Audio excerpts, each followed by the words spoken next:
cercado pra par tapeceiro e ao lado um grande mangueirão.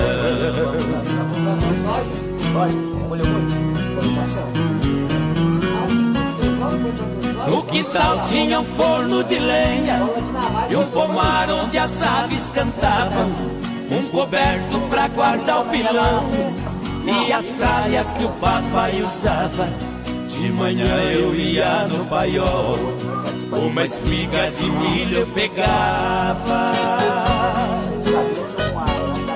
debulhava e jogava no chão, num instante as galinhas juntavam.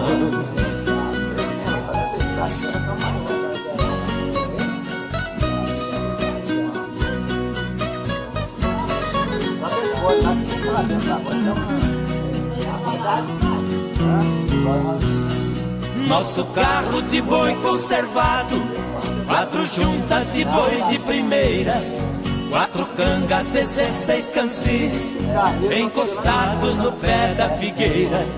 Todo sábado eu ia na vila fazer compra pra semana inteira.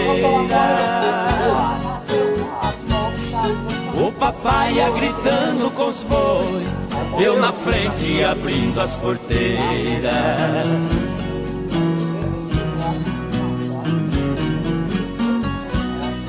Nosso sítio que era pequeno, pelas grandes fazendas cercado, precisamos vender a propriedade para um grande criador de gado.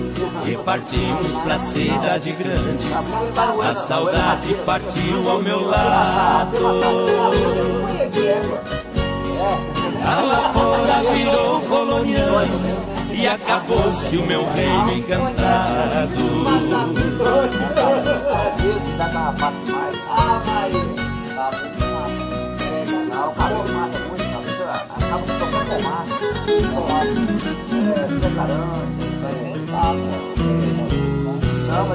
Hoje ali só existem 3 coisas e o tempo ainda não deu fim: a tapera velha desapada e a figueira acenando pra mim.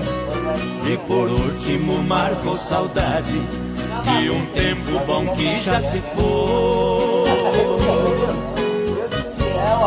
esquecido embaixo da figueira, nosso velho carro de boi.